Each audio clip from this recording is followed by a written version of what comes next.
sometimes shoved under the rug. You all want to make sales. You want to take those leads from a lead into a sale, but you've got these old thoughts that stick in your head like, I don't want to be pushy. I don't want to be sleazy. Oh, this is too hard. And guess what? You're not paying your bills because you're not making the sales. Did you ever think about it that way? The lead is not always going to get you to a sale. You've got to have something in between lead to sale. So do you know what that is?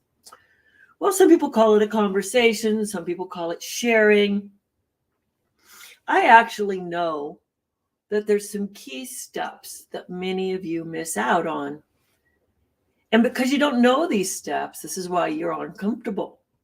You're uncomfortable. That's all it is. You're not pushy. You're not sleazy. You're just uncomfortable because you're guessing.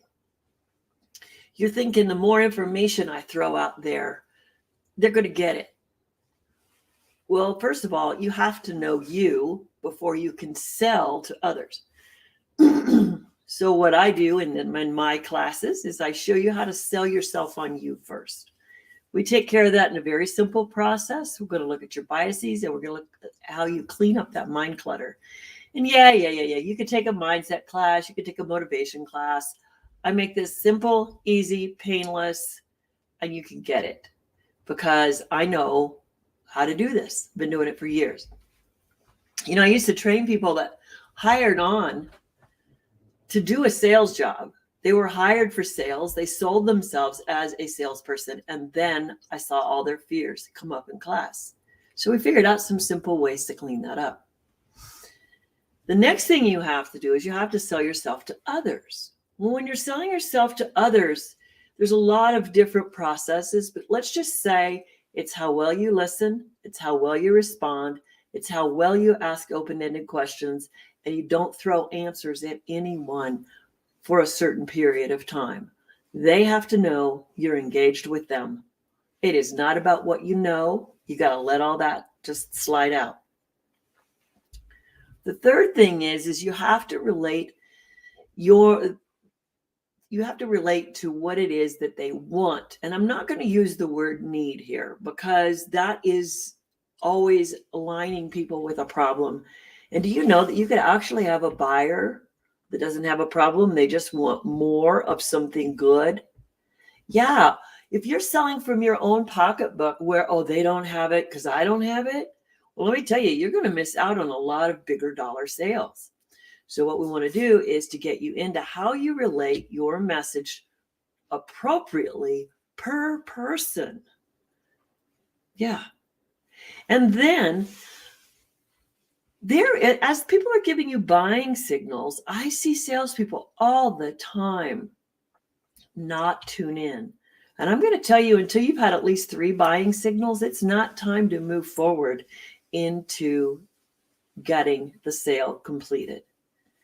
And so you're going to re-verify all those buying signals you got, and you're going to make sure that you didn't leave something out. Because people like to sell you on classes that teach you how to handle objections. I'm going to tell you right now, the only reason you ever get an objection in a sales call is because you didn't hear something they said.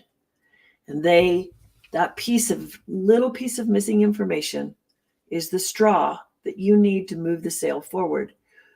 Because in their mind, they haven't justified the sale because that question hasn't been answered, but they have forgotten to ask you that question. You missed answering it if they did ask it, or there's something else going on that they didn't realize, and you have to go examine it.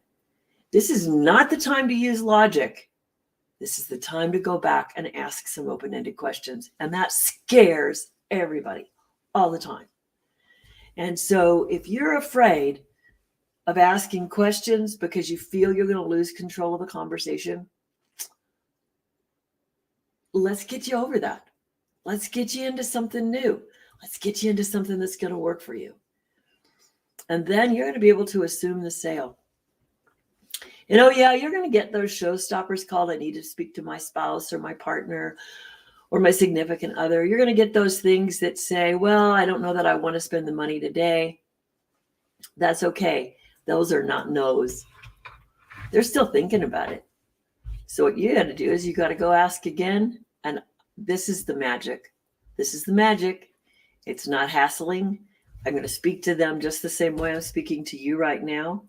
I'm going to show you how to turn the corner on those and always set yourself up for more sales.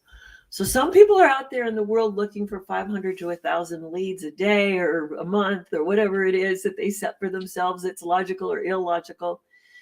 But the thing is that you can have thousands of leads in your hand, but do you know how to turn it into a sale? I've been turning leads into sales for over 35 years. So I'd love to help you. And I want you to just go out and use this link, successwithmarla.com. I want you to find my offer, which is the first gold link. And I want you to sign up for my 3-hour webinar on Saturday, February 5th. And I got to tell you that this is just an opener, but you're going to have so much to work from just out of that 3 hours that I'm going to give you a bonus session. I'm going to give you a 1-hour bonus session. And then we'll see what else you need and how much more in depth you want to go. I just finished a 21-day mastery class with a number of people that are already putting it into play.